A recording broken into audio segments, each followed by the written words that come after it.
Hi, this is Jason Nakora with Beyond the 40. I'm Dawson Pearl and our dog Jigger, huh?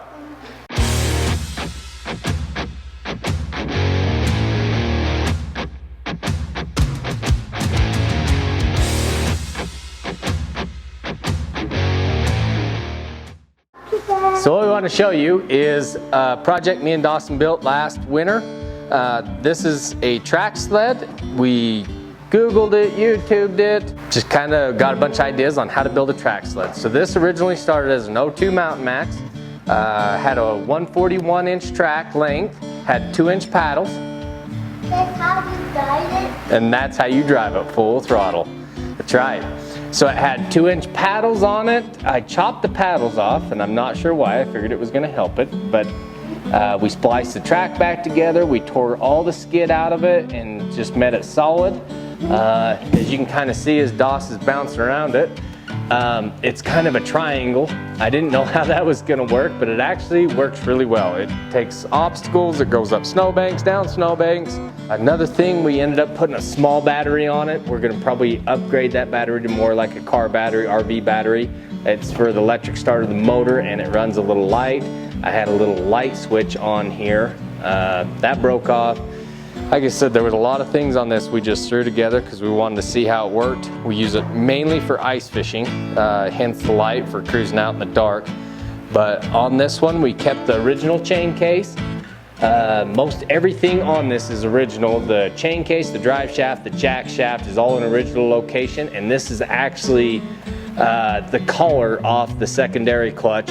Ended up just hacking and hammering all the aluminum off of it, and then we just welded a sprocket on it, and then we went to our clutches on our motor. And our motor, I see a lot of people had hoods over their motor. I just kind of opted not to do that, but this is going to get a hood because I found that when you're a powdery day and banging up the trail, you end up getting a stuck throttle.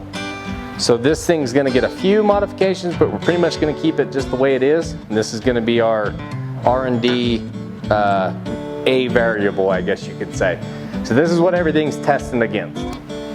Worked really well. Not real pretty, but worked really well.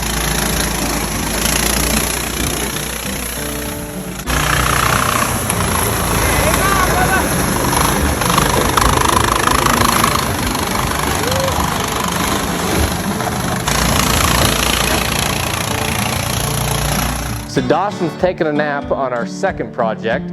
This is off an XLT. Track is a 133-inch length. It has 1.5 inch paddles. That's all going to stay the same. We're going to end up taking the skid out of it. We're going to try and make the skid approach as much like the Alpha Dog as we can. One thing that we are going to change besides the Alpha Dog is we took the chain case off this one, and we're going to lay this shaft down to be a 1-inch shaft, and we're going to slide a bearing over it and then build, or actually buy a sprocket collar to slip over it and everything else. So we'll have an external chain and sprockets on this one. This is going to be setting on pillow bearings, and we're going to do the same thing with this shaft. We're going to lay that down. So pretty much that's the few modifications. One other thing we did was we left about 1 inch of the running board on this one to try and help with support on banging and beating on this thing. So that's one thing that we did with that. So that's going to be test subject number 1. Test subject number 2 is originally a 80s Enticer track length. I'm guessing it's 119, 121. Very small lug. We are going to keep the chain case on this one. It has a lot smaller gears and chain than a modern day snowmobile, so we're thinking like rolling resistance ought to be a little bit more helpful with this one. So that one's going to stay the same, and then it's kind of got the half shaft on it, so this one's going to be very simple. We're just going to buy the collar that goes over it, and then we can upgrade the sprocket however we want. So we're going to try and just guess on gearing. We're gonna do the same thing with the skid of this one. We're gonna try and make it to where it has a real aggressive approach angle. So once we do get them built, we're gonna take all 3 of them out, and we have a canyon behind the house that when it snows, it ends up being a pretty good trail, a test subject trail. So we get them all 3 built, and we are gonna go beat the heck out of them, see how they hold up, see myths, all that good stuff about what people say, what we did wrong, what we did right, and go from there. Thanks.